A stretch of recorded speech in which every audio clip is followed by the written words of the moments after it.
This episode of Blab is brought to you by otaku.com.ph, showcasing cosplayer accounts, groups, blogs, chat rooms, and events. Narito na naman tayo sa another episode of Blab. Ano naman tayo? Episode 5.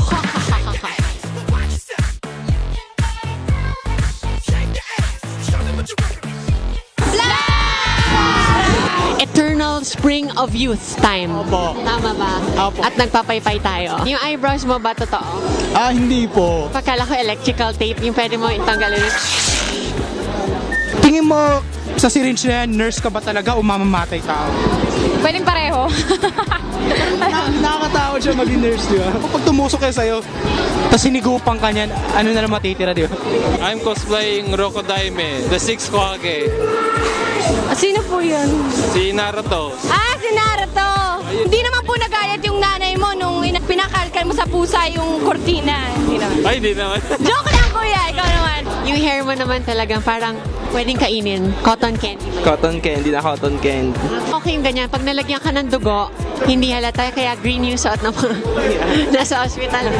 Yeah. So pwede maging murder na Clover. Ikaw ba si Michael Jackson? Ngayong patay na siya? Hindi po ako yun. Kasi di ba dati black siya, ngayon bungo na. Ano yan? Yan di ba yung panglimas mo ng mga barya? Parang gano'n na nga lang. Sige, makikinom na lang ako. Mamaya magiging bungo na rin ako. Huwag mo pa rin! Yan! Para siyang ano yun, para siyang malaking dumpling. Ano yung kinakosplay mo? Private na mama. Ano ba yung character nito, Mama? Si Tamama, isa siyang second class private, kumbaga sa sundalo siya. Kasi Kiroro Squad says sila ay alien na nag-i-invade ng Earth. Tapos mga palaka sila na nag-i-invade ng Earth. Tapos makakalaban niya si Doraemon. Hindi. Serpent Assassin Ibrahim from Ragnarok comic book. His name is Anaskaras and this is his brother, the one. Brother, wow, ang haba oh. Ugatara is his name. Ang cute ng ano niya, sungay. Hi kuya! Yo, what's up? Pansin ko po na wala kang sapatos. Yeah, because I forgot it at home. So, I don't know what will I do. So, I think this is a dojo now. So, yun, nakalimutan ko siya. Paano po yung buhok mo? Ganyan po ba talaga yung buhok mo? Yeah, araw-araw siya ganitong kulay niya. And I always use wax para maging ganito. So araw-araw niyong dala-dala yung knife para kunyari kayo si Ichigo kahit sa trabaho. Yeah, kasi minsan maraming kaaway. So, I need this knife. Are you aware that you are not an anime character? Yeah. Are you aware that you are a mascot? Yeah. That's good to know. Thank you. So, marunong ka rin ba kumanta? Slight lang. Pwede sa yung Miko style ah. 世界で一番の姫様届かないように窓を持ってね Kunwari, binabahan ko yung pitch ng synthesizer. Kunwari, binabahan ko yung pitch ni Miko. Okay. 世界で一番の姫様 Paano kung ginawa ko minimum? Yung, ganun. Mga ganun kababa. Hindi ko po kaya. Hindi mo kaya. Tinaasan ko siya nung sobrang taas. 世界で一番の姫様届か So, nakailang pitch siya. So, di lang niya nagawa yung sobrang baba. I don't know why. Sith warrior na naka-dress and denim vest. Yan, authentic na ba? Pwede na? Pwede na? I shall conquer the universe. Bring me my Yoshinoya, my chicken teriyaki. Lord Vader, kasi hindi ko ma-conquer yung world eh. Anong advice mo? Anger. Yes. Hatred leads to the dark side of the force. So pag ginawa ko yon, pwede ko na ma-conquer yung universe. Good advice from Lord Vader. Psychiatric counseling. Di ba yung mga maraming nagpapapicture sa mga babaeng medyo kulang yung damit? Marami din po ba nagpapapicture sa inyo kasi yung cleavage niyo po kita? Ay, okay lang yan. Kasi may natatakpan naman ng boss ko. So may sensor po na balls? May, yan, yung boss ko na yan. Mahusay, mainam yan. Parang live animal to. Walang na lang gumagalaw siya mag-isa. Tinal mo to talaga. Fur. Bali fur siya. Fur talaga. Naku, lagot ka sa mga animal rights activists. Synthetic. Synthetic. Ito, panghiwa ng mga apples and fruits. You know, pag nagutom tayo, no, pahiram. Palagi pa naman akong gutom. Oo nga. Wag ako. Ayun, maraming pagkain dyan. Ikaw ba si R. Kelly? No, I'm Kid Icarus of Nintendo Wii. Oo, kasi di ba R. Kelly, I believe I can fly. Yeah. Anong ibon ng pinagkuhanan mo? Eagle yata. Hindi ko alam ano. Eagle, ako lagot ka sa mga conservation. No.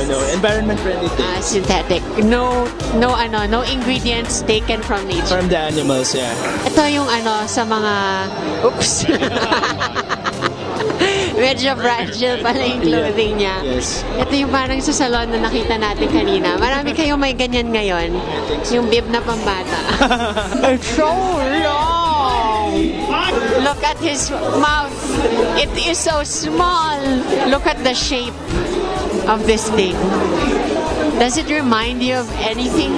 Ito na ba pinaka-abangan mong moment sa buhay mo? Opo, kasi ito po yung first time kong mag-cosplay. First time? Oy, so welcome natin siya, Mr. Bowlhead. Asan na yung mga swinging? The swinging is different right now. The swinging is like this. The dancing Spider-Man. Yeah, that's the kind of swing, baby. Cassandra Cain, Batgirl. Stephanie Brown, Batgirl. Batwoman. Barbara Gordon, Batgirl. Sino sa inyo yung best na paniki? We're all great. We're all awesome. May I see your bats? Nakakahinga ka naman. Paano ka kakain mamaya? Mga ears nila, oh. Look. Totoo ako. Ang cute! Show us some bat moves. Pwede ba? Martial arts, fighting stance or whatever. Oh, what's that? Oh!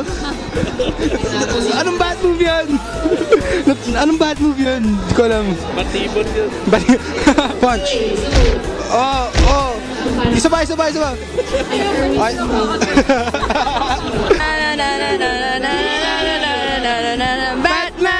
Bobman from the Pukit Baboy comics. Can you show us some Bobman moves? Weapon niya talaga, belt niya eh. So,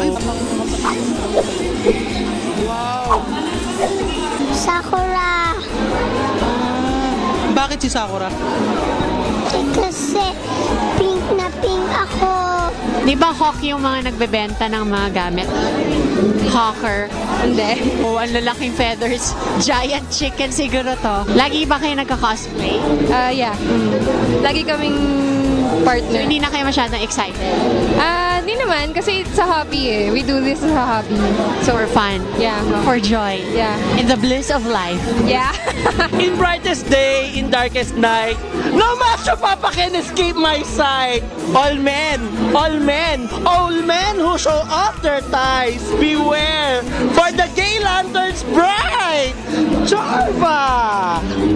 Wow, representative ng LGBT community. Yes. Na gay lantern. Yes. Yeah, so meron ng hero. Palahon na. Win. Mm-hmm. So meron pa tayong kapa.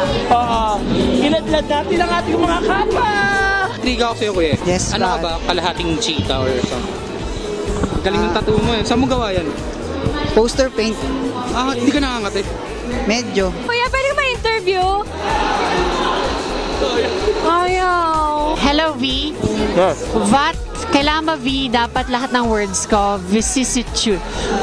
Very, So, pupunta tayo sa Cebu para bisitahin si V. Yes, ma'am. Pupunta kayo doon. Makita niyo yung aking kapatid, si Vincent, si Victoria, pati si yung nanay ko. Si Vady Gaga. Si Vilma. Si Vice ganda rin. Ay, hindi ko kapatid yun. Ay, hindi mo kapatid? Oo. Ano mo siya? Ko yun. Yun ang number. Boyfriend mo siya. Enemy ko yun. Ito parang sa Sikyo. Diba? Si V pala parang security guard din, Nga pala. sa Vira Mall. Tapos nasa Vega Mall tayo. Yes, ma'am. Interviewin tayo ngayon. Isa siya sa mga dubbers. Si Jill Fernandez, hi. Saan ako titingin? Gano'n tayo katagal as a dubber? As a dubber since 2008, so bale 2 years na. 2 years? Yes. Tagal. Ano ba yung buhay sa dubbing?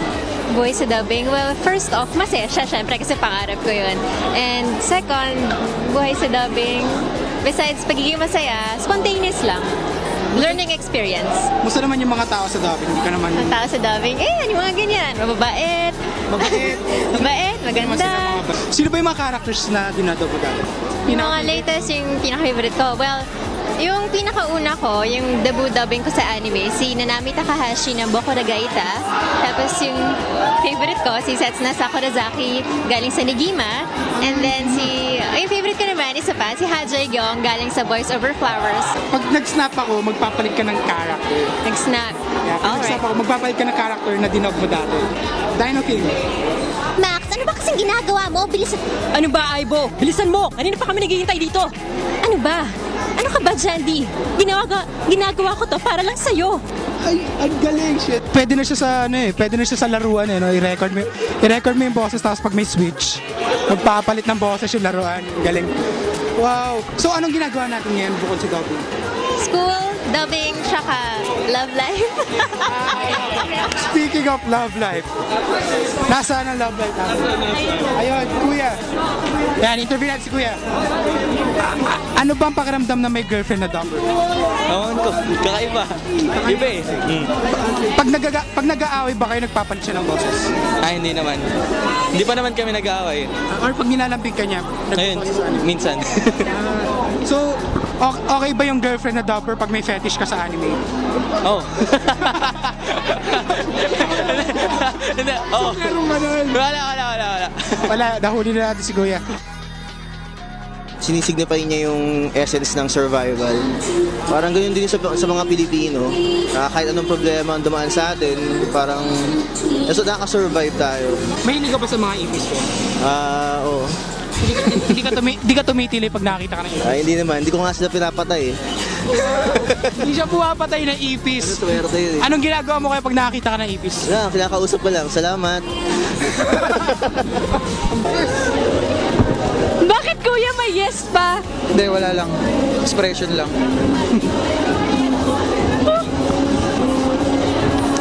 I've never felt so loved in my whole entire life. I love this God. Can you sing us a Miko song? No. Or dance a Miko song or whatever? No.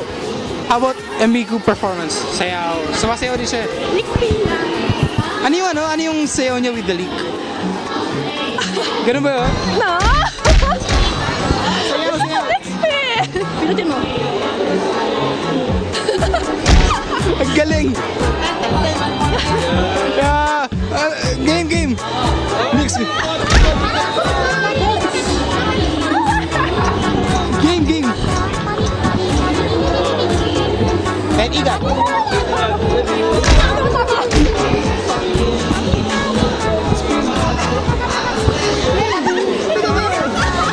Spin!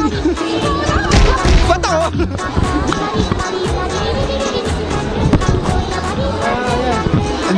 That's the ultimate Miko spin, Ayan. Umiikot na yung kanyang leak. Umiikot yung bewang. Umiikot pa siya in place. And she's the most hyper Miko that we've ever seen. Yeah, ang galing. Pwede ako na lang mami mo? Ayaw, ang cute mo kasi. Bakit ka cute? Okay. Ano masasabi niyo sa lahat ng fans? Bakit ang dami na nila, di ba, nag-cheer? Ano masasabi niyo? Sobrang privilege. Siyempre, it's an honor to have fans. Parang, siyempre, sobrang thank you sa lahat ng sumusuporta. Yeah. Go Cloud9! Ba't siya walang kamay? wala lang. Punta kayo sa Tempest Films fan page sa Facebook by searching Tempest Films at pindutin niyo yung like. Yay!